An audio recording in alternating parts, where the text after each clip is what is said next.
Hi, my name is Jessica and I am going to be performing the neurological assessment, the musculoskeletal assessment, and the abdominal assessment today. So I would first start by gathering all my supplies necessary for this, which would be a stethoscope, a pen light, a cotton swab, and my gloves. I would first walk into the patient's room knocking, and then closing the door, making sure there's privacy for the patient. I would perform my hand hygiene. I would then introduce myself to the patient, stating that I am going to be performing these exams on them today, the neurological, musculoskeletal, and abdomen assessment. I would then make sure I have the right patient, asking 2 patient identifiers. I would ask, what is your name and your date of birth? Jason, 3/20/96. Perfect. And then I will go ahead and start performing the procedures or the assessments. First, I will apply my gloves, and then I'll start my neurological exam. I can begin this by when I just walk into the room and assess the patient, getting an overall general impression of the patient, looking at their posture, looking at their muscle tone, looking at their appearance, at their grooming. And then I would go ahead and assess their level of consciousness.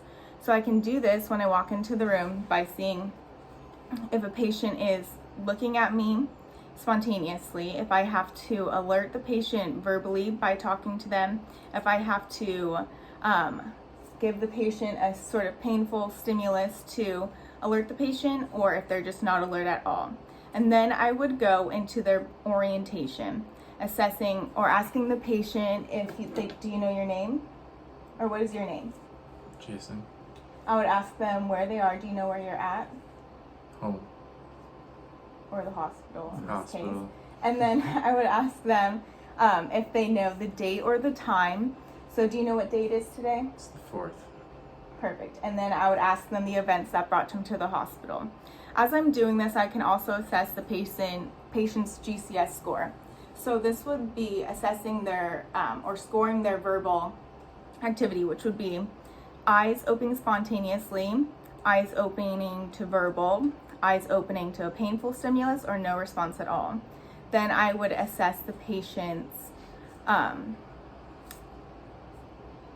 verbal. I would assess the patient verbally. I would see if the patient is oriented to person, place, and time, if they are confused, if they are speaking inappropriate words, if they're speaking incomprehensible words, or if they have no response at all. And then lastly, I would assess the patient's motor responses, if they are obeying commands, if they are localizing from pain, if they are withdrawing from pain, if they are in a decorticate posture, decerebrate posture, or there's no response at all. After I assess their GCS, I'm going to assess their thought process as I'm asking them questions, making sure that they are answering the questions appropriately. They're not don't have scattered thoughts. I would assess their memory, asking them if they remember their kid's birthday or if they know the seasons, and then I would assess their judgment, making sure they're making good and safe decisions, and whether or not they have any if they're going to be making any bad decisions or have any destructive or harmful behavior. After I assess their judgment and memory and thinking process, I will then start to assess their cranial nerves. And I will assess cranial nerve 3, which is the oculomotor, 4, which is the trochlear, 6, which is the abducens, all at the same time because they all deal with the eye. So how I can do this is assess the patient, ask the patient to follow my light or follow my pen, and using my pen light, I can look at their eyes. So I want to first look at the eyes, make sure that the pupils are round, equal, and then reactive to light, and I can test to see if they're reactive to light by shining my pen light in the patient's eyes. So I'm going to go ahead and do that. And I would shine the pen light in each eye back and forth, making sure that the pupil constricts when the light is shown into the eye. And then I can assess for accommodation by holding the pen light 12 inches away from my patient and making sure their eyes constrict as I move the pen forward and that their eyes move symmetrically. And then I will assess the patient's motor response by asking the patient to look at my pen light while I move it up, down, side to side. And then I will ask the patient to raise their eyebrows. Can you raise your eyebrows for me, please? Thank you. And then I will move on to cranial nerve 7, which is the facial nerve. And I will be looking at the patient's face to see whether if it is all symmetric, make sure there is no eyelid droop or anything like that. And then I will have the patient smile, frown, and wrinkle their forehead to make sure that everything occurs symmetrically. So will you be able to smile for me, please? Thank you. And then frown. And then wrinkle your forehead. Perfect. And then I will assess cranial nerve 12, which is the hypoglyceal. And I'm going to test this by asking the patient to stick out their tongue, move it up, down, side to side. So will you stick out your tongue for me, please? Thank you. Can you keep it stick out and then move it up, move it down? Perfect. Move it side, move it to side. Perfect. Thank you. So those are the cranial nerves that will be tested. Next, I will test the patient's sensory reflex. And how I will do this is by taking my cotton swab and telling the patient, I'm going to be testing your sensory reflexes by poking you with this cotton swab. The side that the cotton swab is on is going to be a dull sensation, and then the side where it's just cardboard is going to be a sharp sensation. So I'm going to have you close your eyes, and then I will poke each extremity, and you tell me whether or not it's a soft or dull sensation, or sharp or dull. Soft. Perfect. Sharp. Sharp. Dull. Perfect. After I test the sensory reflex, I'm going to test the Babinski reflex. And how you do this is by taking a reflex hammer, which I don't have, but you take the end of the reflex hammer. Sorry, I'm going to need your foot. Thank you. You can't really see, but I will take the patient's foot, take the reflex hammer, and move it from the bottom of the heel up towards the patient's toes. And this is the response that you want to see. You want to see the patient's toes flex, and you don't want to see extension in those patient's toes. All right, that's that. Thank you. And then lastly, what I'm going to be doing is testing the patient's balance and equilibrium. So what I'm going to have you do is I'm going to assess your gait, and I'm going to ask you to stand up and walk 5 feet towards the wall and then 5 feet back towards me, please. And while he's walking, I'm going to be assessing his gait, his posture, his steps to make sure that he's walking appropriately and there's no abnormalities in any of those. You can sit back down, please. Thank you. Actually, I'm going to have you stand up because I have to perform another test. I'm going to be performing the Romberg test to see how my patient's equilibrium is. I'm going to ask him to stand shoulder width apart, his feet shoulder width apart, and then close his eyes for 20 seconds. And while he does this, I am going to assess to make sure that the patient is not swaying too much or does not fall over. So 20 seconds later, negative response. So you can go ahead and sit back down. Thank you. Sure. And then lastly, I will be using the finger to nose test to see if my patient has any involuntary movements or tremors. And what I'm going to be doing is asking the patient to use his finger and touch my finger and then touch my nose. Then I will move my finger and have my patient touch my finger and then touch my nose, or touch his nose, and do this over and over again. So will you please touch your finger to my finger and then touch your nose?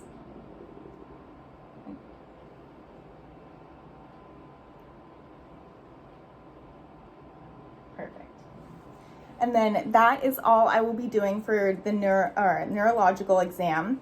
If there are any abnormalities, I would go ahead into a more focal exam and document that. Next, what I'm going to be doing is assessing my patient's musculoskeletal doing an assessment on that, I will first see if my patient is able to get out of bed and perform active range of motion. If not, then I will perform passive range of motion to my patient in bed. I will then ask my patient if they have had any recent falls lately or if they have any difficulty in performing their daily activities. Has there been any differences in your walking, any falls, any difficulty performing tasks that you do every day? No difficulties. Okay, perfect. Then I will go ahead and inspect the patient. I will be inspecting my patient's joints to see whether or not they are the correct color, so I don't want to see any redness. I am assessing for edema. I'm assessing for any deformities or any lumps or lesions. After I assess, I will go ahead and inspect my patient's joints or palpate my patient's joints while they're doing their range of motion to see if there's any crepitus or deformities. So first, what I'm going to start with is I'm going to ask my patient to stand up. Will you stand up for me, please? Thank you. As I have him perform active range of motion tests. So what I'm first going to assess is the upper extremities. I will assess my patient's shoulders first. And what I'm going to do is I'm going to ask him against resistance to shrug his shoulders, lower his shoulders. Perfect. Can you go ahead and rotate your shoulders forward and then backwards? And then can you lift up your shoulders and then put your arms down? Perfect. And as I'm performing each of these assessments, I am going to be grading my patient's muscle strength on a scale from 0 to 5. 5 being that my patient resists or has overcome resistance. 4 being that he overcomes some resistance. 3 meaning my patient has overcome gravity. 2 is all active movements or passive movements that I perform on my patient. 1 is just twitching movements, and then 0 would be no movement at all. So after I assess the shoulders, I'm going to go down to my patient's elbows. And I'm going to ask him to flex his elbows, extend your elbow. Perfect. Can you do both for me, please? Perfect. And then I'm going to have you rotate your forearms, supinate and pronate. Perfect. Then I'll move down to my patient's wrist. I'm going to ask him to flex and extend his wrists, and then rotate them. Perfect. And then I'm going to ask him to move them medially and laterally. Then I will assess my patient's fingers, and I'm going to have him flex and extend all of his fingers. I'm going to assess his grip, so can you grip my fingers, please? Thank you. I'm going to have the patient push against my hands and then pull my hands towards him. Perfect. After I move from the upper extremity, I'm going to assess the patient's spine. So I'm going to have the patient turn around for me, please. I will inspect his spine, making sure that all the vertebrae are in line. I'm going to be assessing for any abnormalities such as scoliosis or lordosis. And then I will go ahead and palpate the spine to make sure it is all in line and there's no crepitus or deformities. After that, I will be assessing the range of motion for his spine. So in order to test the cervical vertebrae, I'm going to ask my patient to push his head down or rotate your head down and then up, and then rotate your head side to side for me, please. And then move your side laterally with having your ear touch your shoulder. Staying straight, move your head. Yes, thank you. Then I'm going to check the thoracic by having my patient rotate his trunk side to side. Will you twist your trunk, trying to keep your hips straight? Thank you. Perfect. And then I will assess the lumbar region by having my patient bend over. Thank you. And then stand back up. Perfect. After I am done with his spine, I will go ahead and move to his lower extremities. You can turn around for me, please. Thank you. So first I will assess his hips. I will ask him to flex and extend each hip by having him stand on one leg and moving his hip forward and back. If you need to, you can use me to balance or extend and flex. Perfect. And then other leg. Perfect. And then I'm going to have him raise his leg, abduct it, and then adduct it. So raise it out towards me, or Over this way. and then in, and then out. Perfect. And in. And then I'm going to have the patient rotate his hips on one leg, rotating it in and out. So stand on one leg and try to rotate your hips using the other one to balance. Perfect. Then I'm going to move to the patient's knees, and you can go ahead and take a seat for this. I'm going to have my patient flex and extend his knees. So you go ahead and bring one knee up, perfect, and then back down. Then one up, perfect, and back down. Then I'm going to move on to his ankles, and I am going to assess my patient's ankles by asking him to lift his foot up and flex and extend his ankle. Perfect. And then I'm going to ask you if you can move your feet towards the center of your body and then outside, yes. And then if you can rotate your ankles in a circle. Perfect. And then lastly, I'm going to assess my patient's toes. I'm going to ask him to flex and extend his toes for me. Perfect. And then I will be assessing his push and his pulls of his feet. Perfect. And then that will be it for my musculoskeletal assessment. I will note his range of motion, his muscle strength, and then any abnormalities. Lastly, I'm going to do an abdominal assessment. So I will need my stethoscope for this.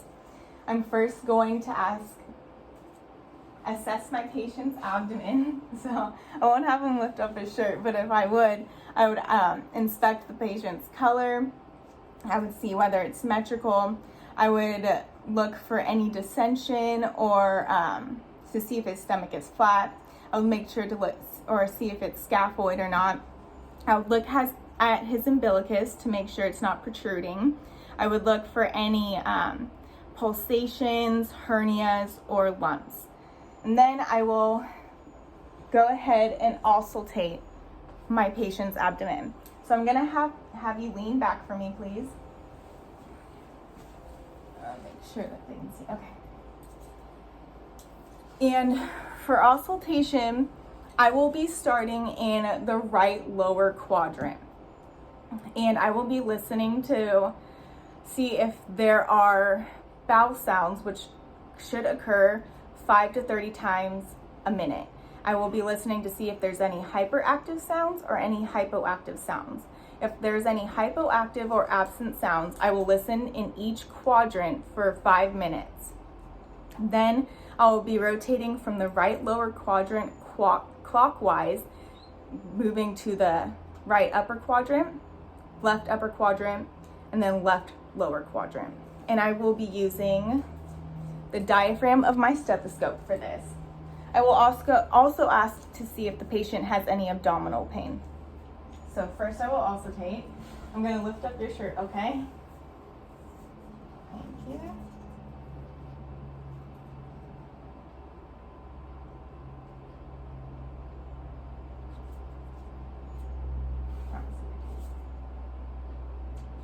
Cool. Sorry. Now I'll be listening for 60 seconds in each quadrant. Once I auscultate the bowel sounds, I will then auscultate the arteries in the abdomen using the bell of my stethoscope.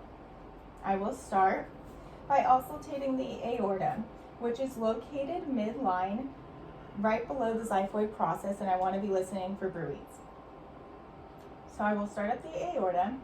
I will then move on to the renal arteries, which are right below the aorta, slightly left and right to the midline.